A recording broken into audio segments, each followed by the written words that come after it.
નમસ્કાર વિદ્યાર્થી મિત્રો, ભૌતિક વિજ્ઞાનના લેક્ચરમાં આપનું સ્વાગત છે. આપણે છેલ્લે ધોરણ 11 માં ચેપ્ટર નંબર 3 પૂર્ણ કર્યું એટલે કે સુરેખ પથ પર ગતિ પૂર્ણ કર્યું. હવે શરૂઆત કરવાની છે ચેપ્ટર નંબર 4 સમતલમાં ગતિ. હવે અત્યાર સુધી જે આપણે ભણ્યા તે સુરેખ રસ્તા પર એટલે કે સીધા રસ્તા પરની ગતિ ભણતા. હવે ભણવાનું છે સમતલમાં ગતિ. સમતલ એટલે કે દ્વિપરિમાણમાં ગતિ. તેમાં ભણવાનું છે આપણે દ્વિપરિમાણમાં ગતિ એટલે અત્યાર સુધી એક પરિમાણિક ગતિ હતી, સીધા રસ્તા પર જતી. અને જો દ્વિપરિમાણિક ગતિ ભણીએ તો હવે આપણે દિશા સાથે કામ કરવાનું. શેની સાથે કામ કરવાનું હોય છે? દિશા સાથે કામ કરવાનું.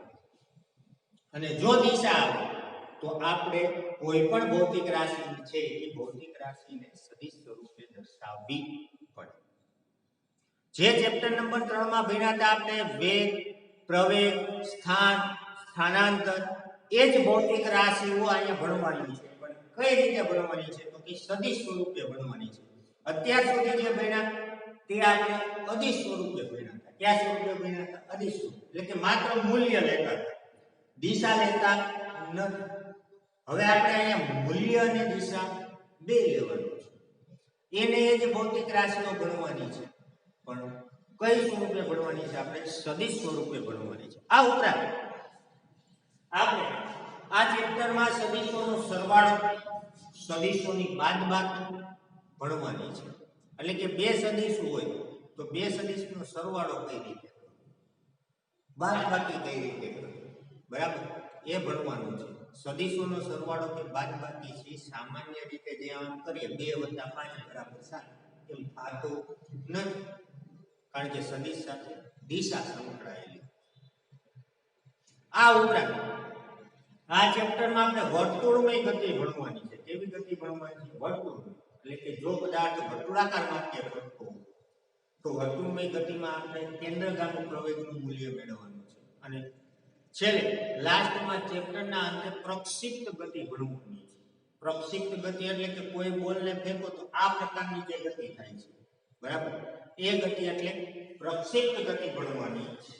તો સૌપ્રથમ આપણે શરૂઆત કરીએ સદિશ ભૌતિક રાશિ અને અદિશ ભૌતિક રાશિ. તો વ્યાખ્યાઓ આપણે અદિશ ભૌતિક રાશિ કોને કહેવાય? અદિશ ભૌતિક રાશિ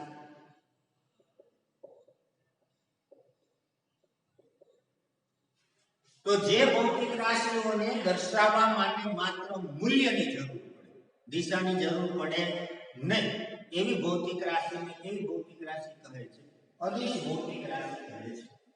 જે ભૌતિક રાશિને દર્શાવવા માટે માત્ર મૂલ્યની જરૂર પડે એવી ભૌતિક રાશિને કેવી ભૌતિક રાશિ કહેવાય? અદિશ. જે ભૌતિક રાશિને દર્શાવવા માટે માત્ર મૂલ્યની જરૂર પડે તેવી ભૌતિક રાશિ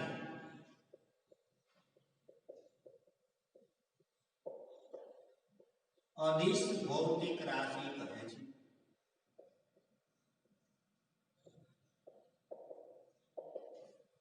તો અદિશ ભૌતિક રાશિમાં કોનો સમાવેશ થાય છે? દાખલા તરીકે કેટલાક ઉદાહરણ આપી આપણે છેલ્લા ચેપ્ટરમાં જે ભણ્યા હતા એ લઈ. અંતરને દિશા હોય, આમ જાઓ તો પાછા આમ આવો તો એનો સરવાળો બાદબાકી થતી નથી, એટલે અંતર કેવી છે? અદિશ ભૌતિક રાશિ. ઝડપ એ કેવી ભૌતિક રાશિ છે? અદિશ ભૌતિક રાશિ છે. કદ એ કેવી ભૌતિક રાશિ છે? અદિશ ભૌતિક રાશિ છે. દળ કેવી ભૌતિક રાશિ છે? અદિશ ભૌતિક રાશિ છે. તાપમાન એ અદિશ. ઘનતા વગેરે આ બધી જ ભૌતિક રાશિઓ કેવી છે? અદિશ. તો અદિશને દર્શાવવા માટે માત્ર મૂલ્યની જરૂર પડે, દિશાની જરૂર પડે. તો આવી ભૌતિક રાશિઓને અદિશ ભૌતિક રાશિ કહેવાય. એના ઉદાહરણ કેટલા? અંતર, ઝડપ, કદ, દળ, તાપમાન, ઘનતા વગેરે કેવી ભૌતિક રાશિ છે? અદિશ છે. ત્યારબાદ સદિશ ભૌતિક રાશિ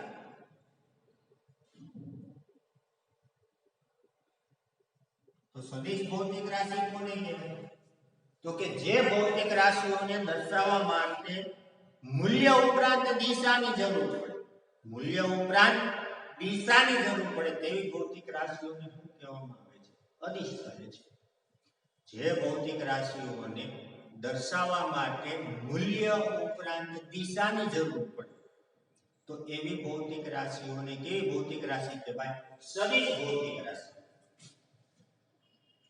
જે ભૌતિક રાશિને દર્શાવવા માટે મૂલ્ય ઉપરાંત દિશાની જરૂર પડે તેવી ભૌતિક રાશિને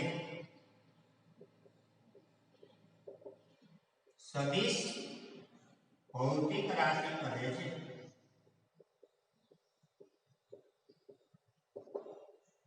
આના ઉદાહરણ લખીએ દાખલા તરીકે તો છેલ્લા ચેપ્ટરમાં જે ભણ્યા હતા સદિશ એની વાત કરીએ તો વેગ વેગ કેવો છે સદિશ સ્થાનાંતર કેવો છે સદિશ પ્રવેગ કેવી ભૌતિક રાશિ છે સદિશ બળ ભૌતિક રાશિ છે કેવી સદિશ આ ઉપરાંત ક્ષેત્રફળ કેવી છે સદિશ ભૌતિક રાશિ છે બરાબર આ ઉપરાંત વિદ્યુત ક્ષેત્ર સદિશ ભૌતિક રાશિ છે ચુંબકીય ક્ષેત્ર સદિશ ભૌતિક રાશિ છે વગેરે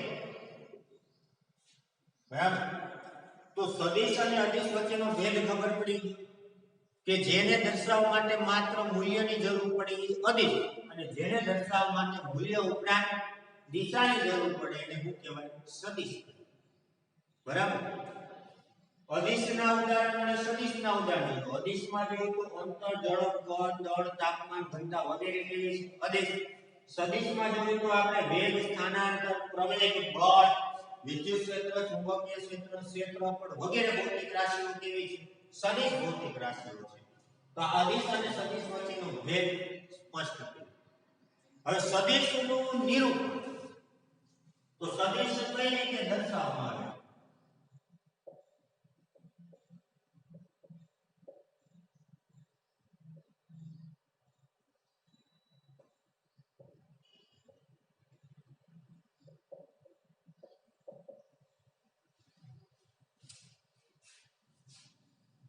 જે ભૌતિક રાશિને આપણે સદિશ સ્વરૂપે દર્શાવવું હોય એ ભૌતિક રાશિની સંજ્ઞા ઉપર તીર દોરવામાં આવે શું દોરવામાં આવે છે તીર દોરવામાં આવે છે દાખલા તરીકે કોઈ વાહનનો આપણે વેગ સદિશ દર્શાવવો છે તો વેગ સદિશને v વડે દર્શાવાય તો આ વેગ સદિશને સદિશ સ્વરૂપે દર્શાવવા માટે શું કરવામાં આવે તીર દોરવામાં આવે અથવા એ ભૌતિક રાશિની સંજ્ઞાને બોલ્ડ કરવામાં આવે બોલ્ડ એટલે કે ઘાટી કરવામાં આવે છે બરાબર એટલે સદિશને બે રીતે દર્શાવાય કા તીર વડે અથવા તો ભૌતિક રાશિની સંજ્ઞાને શું કરવામાં આવે છે ઘાટી કરવામાં આવે તો લખું કે સદિશને દર્શાવવા માટે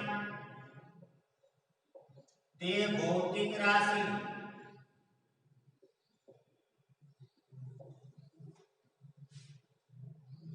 ની સંજ્ઞા પર તીર દોરવામાં આવે છે અથવા તો તેની સંજ્ઞા ઘાટી લખવામાં આવે છે બરાબર જો આ રીતે તીર દોરેલું હોય તો એ ભૌતિક રાશિ સદિશ સ્વરૂપે છે કયા સ્વરૂપે છે સદિશ સ્વરૂપેમાં મૂલ્ય અને દિશા બે સમાયેલું હોય છે અને સદિશનું મૂલ્ય દર્શાવવા માટે સદિશનું મૂલ્ય દર્શાવવા માટે સદિશને માનાંકમાં કે તીર વગર લખવામાં આવે છે.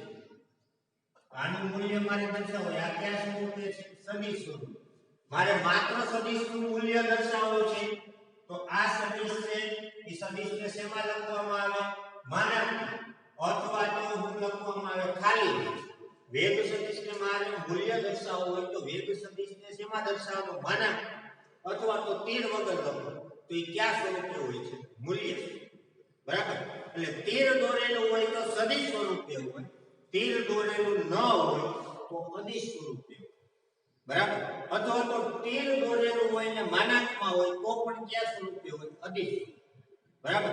એટલે આ સદિશ સ્વરૂપે, આ કયા સ્વરૂપે છે? અદિશ સ્વરૂપે. બરાબર. હવે કોઈ પણ ભૌતિક રાશિનો સદિશ આલેખની રીતમાં આપણે દર્શાવવો, દાખલા તરીકે મારે 5 કિલોમીટર પ્રતિ કલાકનો વેગ સદિશ દર્શાવવો છે. 5 કિલોમીટર પ્રતિ કલાકનો વેગ સદિશ દર્શાવવો છે તો યોગ્ય સ્કેલ માપન 1 સેન્ટીમીટર બરાબર 1 કિલોમીટર પ્રતિ કલાક લઈએ તો 5 સેન્ટીમીટરનું તીર દોરો. કેટલા સેન્ટીમીટર? 5 સેન્ટીમીટર. બરાબર. તો આ 5 સેન્ટીમીટરનો સદિશ છે એ 5 સેન્ટીમીટરનો વેગ સદિશ છે એ 5 કિલોમીટર પ્રતિ કલાકની ઝડપ દર્શાવે છે. એમાં સદિશની દિશા જે દિશામાં પ્રવર્તમાન હોય એ દિશામાં તીર રાખવામાં આવે. એટલે કે આ દિશામાં વેગ સદિશ, એટલે કે વેગ આ દિશામાં હોય એ દિશામાં આ માથું રાખવામાં આવે, બીજી બાજુ શું રાખવામાં આવે? પૂછ. એટલે આને કહેવાય સદિશની પૂછ અને આને કહેવાય સદિશનું શીર્ષ. બરાબર. જો વેગ આ દિશામાં હોય તો આ તીર કઈ તરફ આવે? આ બાજુ.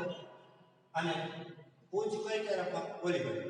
એટલે જે દિશામાં અસર પ્રવર્તમાન હોય એ દિશામાં શીર્ષ રાખવામાં આવે અને બીજી દિશામાં શું રાખવામાં આવે છે? પૂછ રાખવામાં. આમ આલેખની રીતે પણ કોઈ પણ ભૌતિક રાશિને આપણે સદિશ સ્વરૂપે દર્શાવી શકીએ છીએ. આ તીરનો જે આગળનો ભાગ છે એને શીર્ષ કહેવાય અને પાછળના ભાગને શું કહેવાય? પૂછ કહેવામાં આવે. Okay, complete.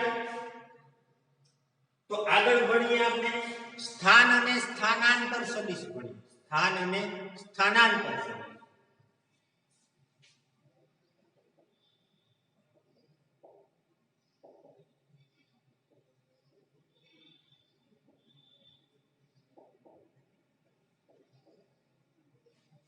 તો સ્થાન અને સ્થાનાંતર સદિશ ભણવા માટે આપણે પહેલા દ્વિપરિમાણ દોરવું જરૂરી. આ દિશા છે x અને આ દિશા છે y. આ દિશા x અને આ દિશા y. xy સમતલ અહીંયા દોરેલું છે. આ યામાક્ષ પદ્ધતિનું ઉગમ બિંદુ જેને O નામ આપ્યું. યામાક્ષ પદ્ધતિનું ઉગમ બિંદુ જેને શું નામ આપીએ આપણે? O. ધારો કે કોઈ કોણ t1 સમયે અહીંયા છે એને આપણે નામ આપી દઈએ p બિંદુ. t1 સમયે p બિંદુ આગળ છે અને t2 સમયે q બિંદુ આગળ છે.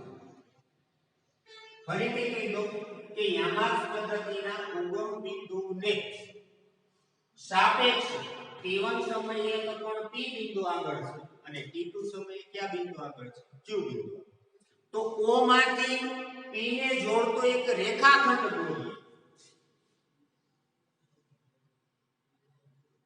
O માંથી p ને જોડતો રેખાખંડ દોરીએ તો જે સદિશ OP સદિશ મળે છે એ t1 સમયે કણનું સ્થાન દર્શાવે છે.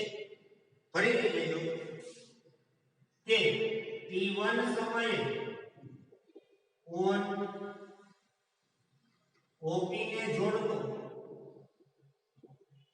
રેખાખંડ એ t1 સમયે કણનું સ્થાન દર્શાવે છે. એટલે કે OP સદિશ અને એના બરાબર હું કહી દઉં R સદિશ. OP સદિશ એના બરાબર R1 સદિશ કીધું તો R1 સદિશ છે એ t1 સમયે શું થાય? સ્થાન સદિશ થાય. કયો સદિશ થાય? સ્થાન. કોનો? કોણ. હવે O અને Q ને જોડતું રેખાખંડ દોરું જેને હું R2 સદિશ કહું. તો OQ સદિશ છે એ t2 સમયે કણનું સ્થાન દર્શાવે છે. તો OQ સદિશ એ T2 સમયે કણનું સ્થાન દર્શાવે છે. આમ OQ સદિશ બરાબર કયો સદિશ પાસે R2 સદિશ બરાબર શું થશે સ્થાન સદિશ કયા સમયે T2 સમયે. અત્યારે ભણી ગયા સ્થાનાંતર એટલે સ્થાનાંતરની વ્યાખ્યા તમને ખબર છે. પદાર્થના સ્થાનમાં થતા ફેરફારને શું કહેવામાં આવે? સ્થાનાંતર. ફરીથી કહી દઉં, પદાર્થના સ્થાનમાં થતા ફેરફારને શું કહેવામાં આવે? સ્થાનાંતર. અહીંયા સદિશ સ્વરૂપે આપણે લખવું છે. એટલે પદાર્થના સ્થાન સદિશમાં થતા ફેરફારને શું કહેવામાં આવે? સ્થાનાંતર સદિશ કહે છે. હું બે વસ્તુ લખાય પદાર્થના સ્થાન સદિશમાં થતા ફેરફારને શું કહેવાય? સ્થાનાંતર સદિશ કહે છે. આપણને ખબર છે કે સ્થાનાંતર તો આટલું જ થયું કે નહીં, બરાબર? T થી ક્યાં ગયું સુધી સ્થાનમાં તો એટલો જ ફેરફાર થયો. આમ સ્થાનાંતર સદિશ ડેલ્ટા R સદિશ is equal to R2 સદિશ minus R1 સદિશ. આપણે અધિક સ્વરૂપે લખ્યું તો યાદ કરો ડેલ્ટા x બરાબર x2 minus x1, જ્યાં x2 અંતિમ સ્થાન હતું ને x1 પ્રારંભિક. અહીંયા એ જ વસ્તુ છે. R2 છે અંતિમ સ્થાન સદિશ છે, R1 છે પ્રારંભિક સ્થાન સદિશ. માત્ર આમાં દિશા આવી, આમાં ઓમાં દિશા આવતી નહોતી. તો આ સદિશ PQ સદિશ છે. તો અહીં PQ સદિશ is equal to delta R સદિશ અને એના બરાબર શું થાય? સ્થાનાંતર સદિશ.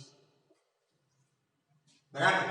આમ આ જે પદાર્થનો સ્થાન સદિશ અને સ્થાનાંતર સદિશ ઓમાં દિશા દર્શાવવાની હતી નહીં.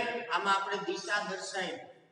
ઓમાં તો માત્ર સ્થાનમાં થતો ફેરફાર, કારણ કે એક જ દિશા હતી. આમાં તો આડા અવળો ગમે ત્યાં જશે, XY સમતલમાં ગમે ત્યાં ગતિ કરશે. ત્રિપરિમાણમાં નહીં જાય પણ દ્વિપરિમાણમાં તો ગતિ કરશે. એટલે કે સમતલમાં તો ગતિ થવાની જ છે. ઓકે, ફરીથી કહી દઉં કે O ની સાપેક્ષે P નું સ્થાન એટલે OP સદિશ, O થી P ને જોડતો રેખાખંડ ગયો. OP સદિશ બરાબર R1 છે. એ T1 સમયે P નું કણનું સ્થાન દર્શાવે છે. OQ સદિશ છે એ T2 સમયે કણનું સ્થાન દર્શાવે છે.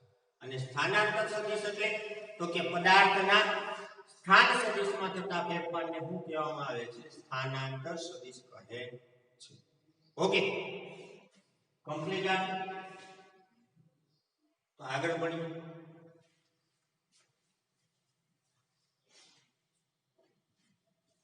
સદિશોની સમાનતા લઈએ.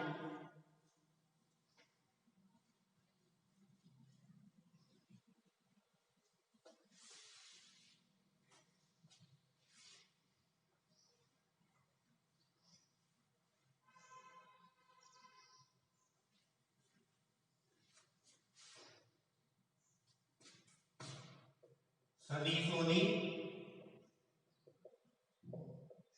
સમાનતા એમાં પેલું છે સમાન સદિશ. સમાન સદિશ કોને કહેવાય?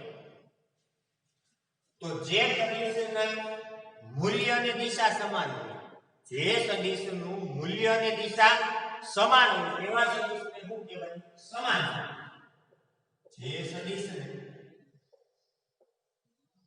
મૂલ્ય અને દિશા સમાન હોય તેને સમાન સદિશ કહે છે.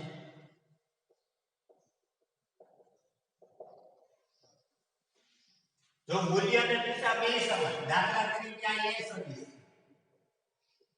અને આ સદિશ B સદિશ છે. આ બેની લંબાઈ સરખી છે એટલે મૂલ્ય કેવું છે? હરખું. અને દિશા સરખી છે. તો મૂલ્ય અને દિશા બે સમાન હોય તેને શું કહેવાય? સમાન સદિશ. બીજું છે સમાંતર સદિશ.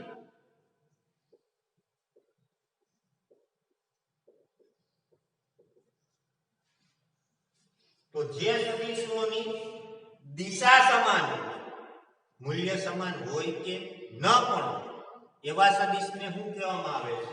સમાંતર સદિશ. જે સદિશની દિશા સમાન હોય, અહીંયા લખું છું મૂલ્ય સમાન હોય અથવા ન પણ તેવા સદિશને સમાંતર સદિશ કહે છે. આ સમાંતર સદિશ એટલે આ એ સદિશ અને આ બી સદિશ, આ બેની દિશા સમાન છે. આમાં મૂલ્ય સમાન છે ને આમાં મૂલ્ય સમાન. તો સમાન સદિશ એ સમાંતર સદિશ છે, પણ સમાંતર સદિશ સમાન સદિશ નથી, કારણ કે આમાં બેના મૂલ્ય સરખા નથી. બરાબર? સમાન સદિશ એ સમાંતર સદિશ નથી, પણ સમાંતર સદિશ એ સમાન સદિશ હોય શકે. ત્યાર પછી ત્રીજું પ્રતિ સમાંતર સદિશ.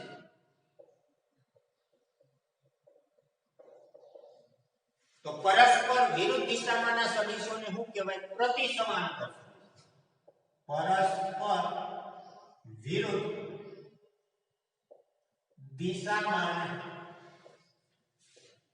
સદિશને પ્રતિ સમાંતર સદિશ કહે છે.